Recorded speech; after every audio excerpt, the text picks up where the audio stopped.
So welcome back to another episode, and today I thought I'd come and give you some first thoughts, first impressions of Xenoblade Chronicles 2. And there will be no spoilers in this. I don't even know if I want to show any footage. I think I've shown footage and people get angry about it. And I'm only about 10 hours into the game, but enough where I can just come and give you some early impressions on it. And reviews are embargoed till the 30th. And I also have an unboxing of the special edition.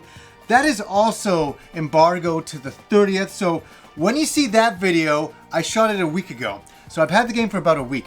And what can I say? I was thinking about it this afternoon, what I initially wanted to say. I am so excited for some kid this Christmas to open this up Christmas morning. They get Xenoblade Chronicles 2 and they play it and they have the most magical Christmas ever because the game is that cool. This is the big RPG from Nintendo and Monolith Studios. They've brought us other games in the past, like the original Xenoblade Chronicles, and then obviously Xenoblade Chronicles X, which came out a couple of years ago.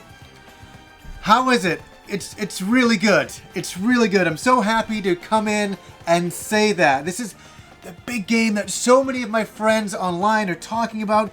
Everybody's hyped about it who has a Switch. People want to buy a Switch to play this game. And I'm so happy I can come in and say the game is really good. What makes this game so good? There's a lot to get into here.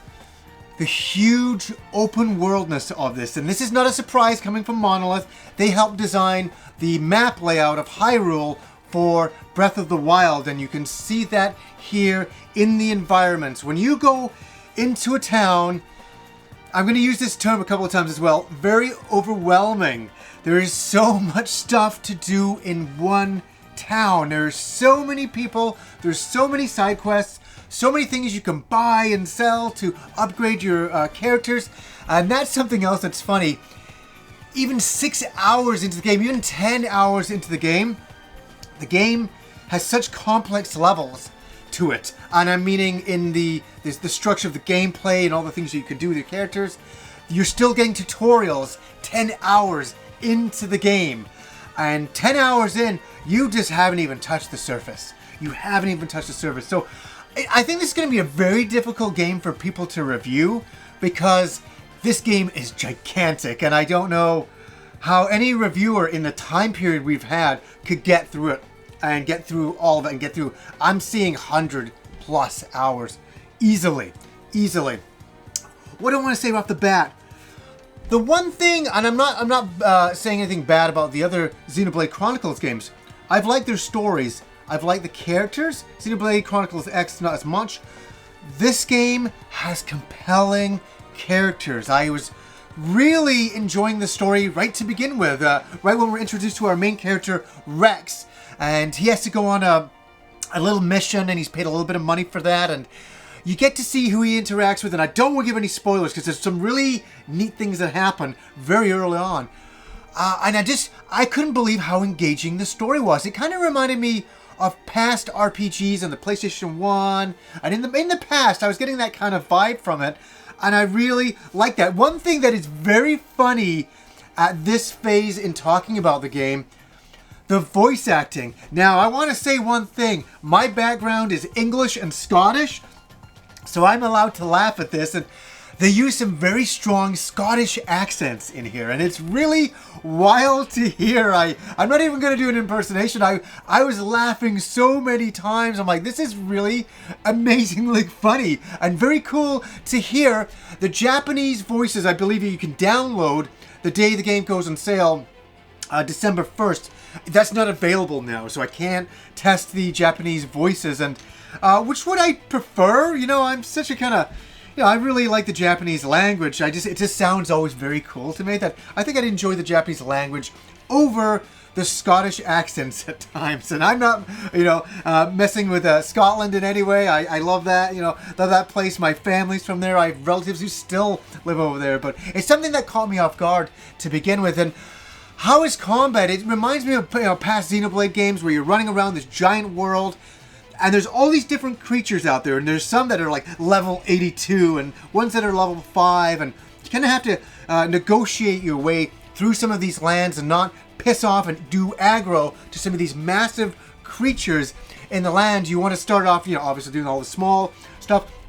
But yeah, you get a character in the game that is called a blade, and you can get many different kinds of blades. They're like living weapons that work very closely to you. They're in tune with you emotionally, psychologically, for combat. So it may sound funny, but you can move at any time in combat. You can, as soon as you attack an enemy, you're engaged in combat, but you can move your character around. And so you can, get a character from behind, but also you don't want to run too far away from your blade, or you will get desynced and you won't do as much damage and all that kind of stuff. So combat is really engaging.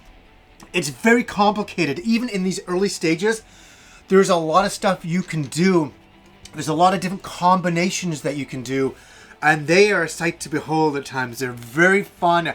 Combat is very engaging, and it really makes me happy to come in and just talk about this game. It's kind of like, I'm not saying anything. I know, if some people don't like Nintendo, some people do like Nintendo. It's been a great year from Nintendo. It really has. We've got a Super Mario Brothers game, we've got a Zelda game, and we have a big next generation RPG, exclusively for the Switch, and it's really good. It's really fun. The music is excellent, so fitting for any town, or when you get into combat, or into a boss battle, or even emotional scenes. It's all coming together really, really well. Even the loading is very fast, so you can fast travel back to places that you've been. And I was surprised because, sometimes you do fast travel and, some CD games. I couldn't believe all of a sudden it's just like, boom, you're back to where you're at in very little time, like 10 to 15 seconds. If I time that up right, I'm like, wow, that didn't take any time at all. The one thing is sometimes when you do load back into a town, it takes a little bit for all the textures to load in, but that's a small gripe and nothing that really bothered me. Because I came back into a town that I hadn't been to in a while. All of a sudden it goes boom, boom, boom. I'm like, wait, where's all the textures? I'm like, what's going on? And all of a sudden they go pop, pop, pop, pop, pop. I'm like, okay. There's going to be some limitations, and obviously the frame rate is not phenomenal, but I'm telling you, I'll be honest, I'm not a frame rate whore.